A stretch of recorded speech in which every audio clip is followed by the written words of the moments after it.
தஞ்சாவூர் மாவட்டம் திருவையாறில் 61வது திருக்குறள் பேரவை ஆண்டு விழா திருக்குறள் மாநாடு நடைபெற்றது. திருவையாறு தனியார் திருமண மண்டபத்தில் திருக்குறள் பேரவை 61வது ஆண்டு விழா திருக்குறள் மாநாடு வெகு விமர்சையாக நடைபெற்றன. திருக்குறள் மாநாட்டை துவக்கமாக திருவள்ளுவர் மரப்பலகையில் பொறிக்கப்பட்ட திருவுருவத்தைக்கு மாலை அணிவித்து திருவையாறு தேரடி திடலில் இருந்து இசைக்கலைஞர்கள், அறிஞர்கள், சமூக ஆர்வலர்கள், மனித நேயமிக்கவர்கள் திருக்குறள் பேரவை போற்றும் விதமாக பச்சை துண்டை பெண்கள் உள்பட அனைவர்களுக்கும் கிரீடமாக அணிவித்து ஊர்வலமாக தனியார் திருமண மண்டபத்தை வந்தடைந்த பிறகு முன்னாள் சட்டமன்ற உறுப்பினர் ரத்னசாமி, தமிழ் பேரவையின் தலைவர் முருகராசு போன்றவர்கள் குத்துவிளக்கு ஏற்றி திருக்குறள் மாநாடியை துவங்கி வைத்தனர். தொடங்கிய முதலியே தமிழில் பெயர் வகிப்போம் என்ற பாடல் நாதசுரத்துடன் இசை கச்சேரியுடனும் தொடங்கப்பெற்றது. பட்டிமன்றம், திரைப்படம், தொலைக்காட்சி, அலைபேசி இவைகள் அனைத்தும் இன்பமா துன்பமா என்ற தலைப்பிலேயே பட்டிமன்றம் நடைபெற்றன. தொடர்ந்து சாதனையாளர்களுக்கு விருதுகள் வழங்கப்பட்டன. விருதுகளில் தொடக்கப்பள்ளி ஆசிரியர்கள் தங்கள் ஊரிலேயே பள்ளியிலேயே மாணவர்களை ஊக்கப்படுத்தி சேர்ப்பதற்கு விருதுகள் வழங்கப்பட்டன. தமிழ்நாடு அரசு கடந்த சில தினங்களுக்கு முன்பாக வணிகர்கள் வைத்து உள்ள கடைகளின் பெயரை தமிழில் பெயர் சூட்ட வேண்டும் என அறிவித்திருந்ததை பாராட்டி தீர்மானங்கள் நிறைவேற்றப்பட்டன. தமிழக அரசு தமிழில் பயின்றவர்களுக்கு 80% இடஒதுக்கீடு வழங்க வேண்டும். தமிழ்நாடு அரசு புறவழிச்சாலை திருவையாறு புறவழிச்சாலை அரசூர் புறவழிச்சாலையின் காவேரி தாயின் திருவுருவ சிலையை நிறுவ வேண்டும் என 7 அம்ச கோரிக்கைகளை தீர்மானங்களாக நிறைவேற்றப்பட்டன. விழாவின் ஏற்பாடுகளை தமிழ் பேரவையின் தலைவரான முருகராசு மற்றும் தமிழ் பேரவையின் நிர்வாகிகள் வெகு சிறப்பாக செய்திருந்தனர். முன்னதாக திருக்குறள் ஒப்புவித்தல் போட்டியில் வெற்றி பெற்ற முதல் 3 இடங்களை பிடித்த மாணவ மாணவியர்களுக்கு சான்றிதழும் பரிசுகளும் வழங்கப்பட்டன. மாநாட்டில் பங்கேற்ற பெருந்திரளான சிறப்பு விருந்தினர்களுக்கு சிறப்பு நூல்கள் வழங்கப்பட்டு கௌரவிக்கப்பட்டன. இதில் ஏராளமான பள்ளி மாணவ மாணவிகள், பெற்றோர்கள், தமிழ் பேரவை நிர்வாகிகள் என ஏராளமானோர் கலந்து கொண்டு சிறப்பித்தார்கள்.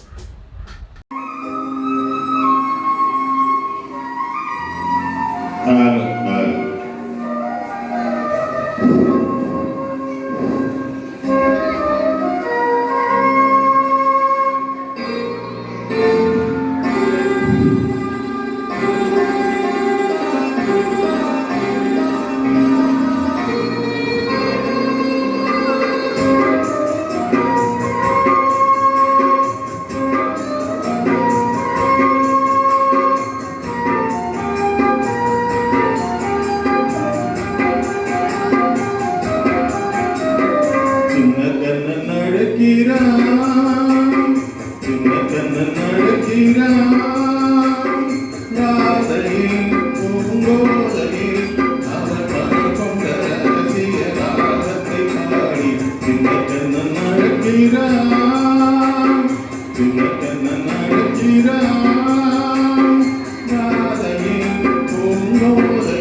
நெஞ்சில் உள்ளாடும் ராகம் இதுதான் கண்மணி ராகம்.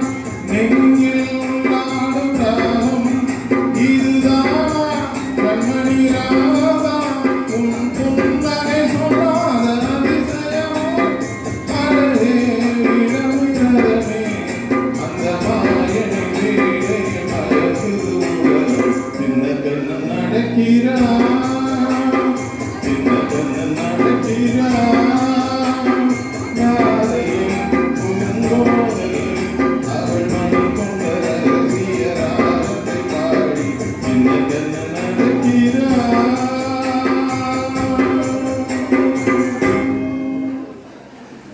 நன்கு கைத்தட்டி ரசித்து நிகழ்ச்சியை கேட்குமாறு பணிவோடு கேட்டுக்கொள்ள யார் இந்த வளர்த்தெடுப்பார் என்ற வைராக்கியத்தை தன்னுடைய மகனுக்கு வழங்கிவிட்டு இன்றைக்கு அவரோடு சேர்ந்து பணி செய்கின்ற அந்த பாக்கியத்தை பல தமிழர்களுக்கும் வழங்கி விட்டு சென்றிருக்கின்ற ஐயா அவர்களை வணங்கி இந்த உரையை தொடங்குகிறேன்.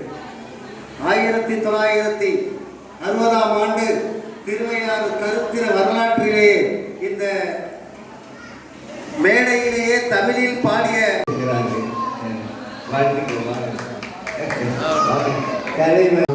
அன்றும் வாழ்த்த வரவேற்கிறோம். வாய்ப்புக்கு நன்றி கூறி விடைபெறுகிறேன். நன்றி, வணக்கம். இந்த நூலை வழங்குகிறார்கள்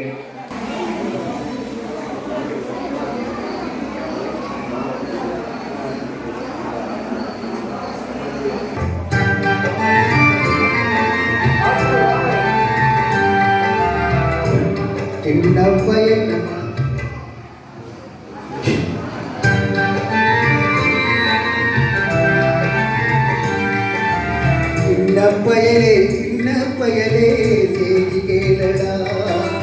சின்ன பயலே செய்தி கேளடா. நான் சொல்ல போகும் வார்த்தை நல்லா எண்ணி பாரடா. நீ எண்ணி பாரடா.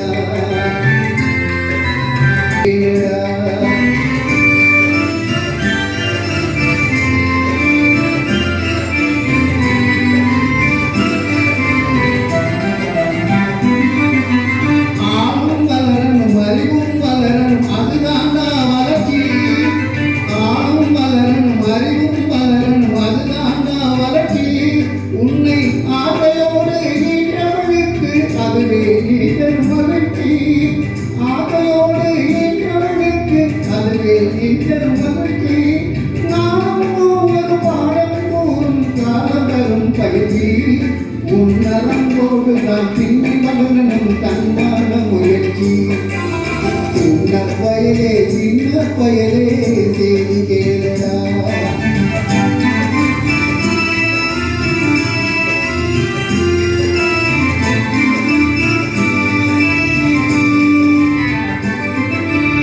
மனிதனாக வாடிட வேண்டும் மனதை வையடா தம்பி, மனதை வையடா. மனிதனாக வாடிட வேண்டும் மனதை வையடா தம்பி, மனதை வையடா. தனி உலகை கொடுமைகள் தீர தொண்டு செய்யடா. நீ தொண்டு செய்யடா. தனி உலகை கொடுமைகள் தீர தொண்டு செய்யடா. நீ தொண்டு செய்யடா. தானாமாறும் என்ன எல்லாம் பழைய பொய்யடா. எல்லாம்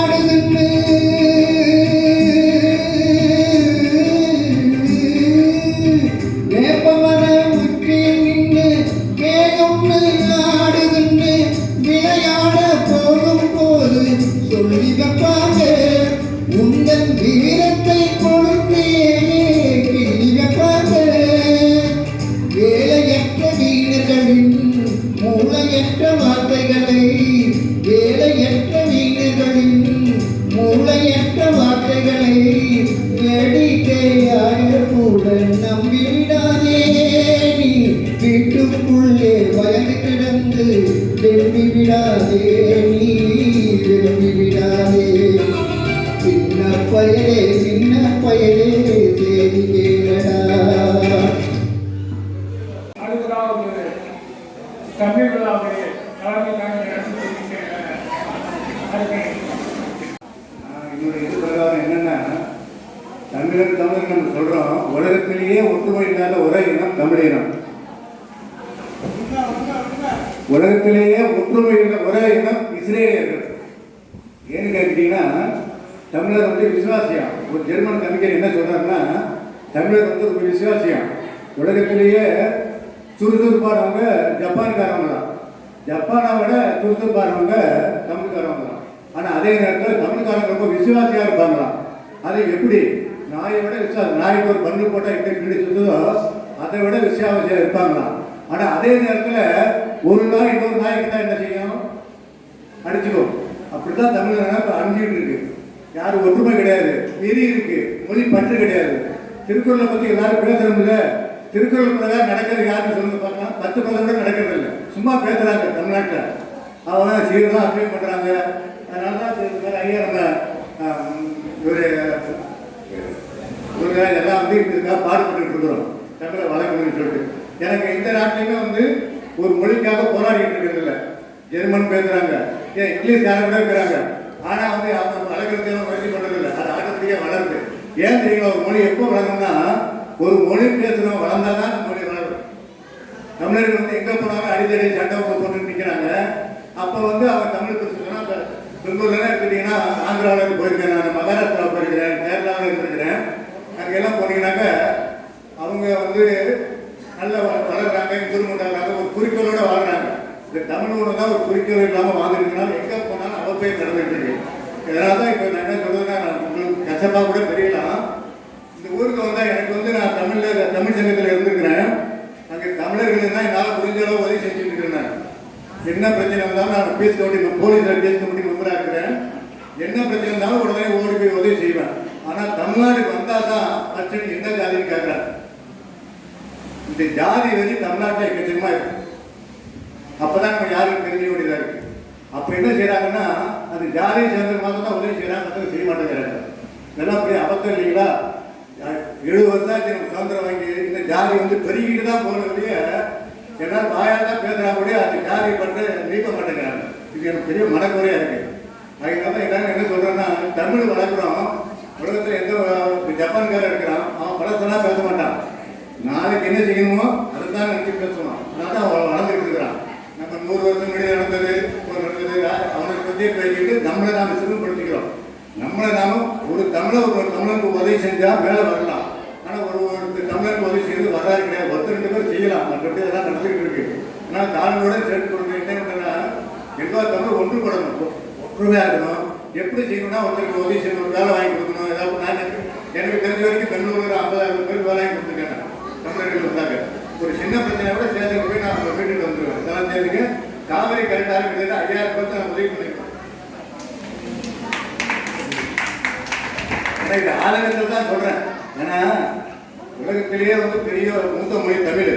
இன்னைக்கு நம்ம வளர்க்கறது கஷ்டப்பட வேண்டியதாக இருக்குது. நீ தமிழ் எல்லாரும் தமிழ் பேரை வைங்க, அதை நீங்கள் சொல்கிறது வேண்டியதாக இருக்குது. ஆனால் தமிழ் எப்படி தெரியுங்களா, மலையாளத்துக்காக கிண்டல் நம்மகிட்டேருந்து வளர்த்த மொழி தான் நம்ம மலையாளம். அவங்களே நம்ம கிண்டல் பண்ணுறாங்க. ஏன்னாக்க நம்மளை நம்ம உயர்த்திக்கிறது. இது வரைக்கும் நம்ம என்ன பண்ணுறோம், ஒரு மார்வாடி இருக்கிறான்னாக்க நம்ம வந்து பணம் கேட்க வட்டி வாங்க போகிறோம். அப்போ அந்த மொழியை நம்ம கற்றுக்குறோம். அப்போ தான் அவங்க பேசுகிறோன்ட்டு. நம்ம வந்து அவன் என்ன பண்ணுறான், ஹிந்தி மொழி பெரிய மொழின்னு சொல்கிறான். அவன்கிட்ட சண்டை போட முடியாது. ஆனால் நம்ம வந்து ஒன்றுமே இல்லாமல் அவன்கிட்ட போய் என் மொழி பிரச்சனை எப்படி ஊற்றுவான்.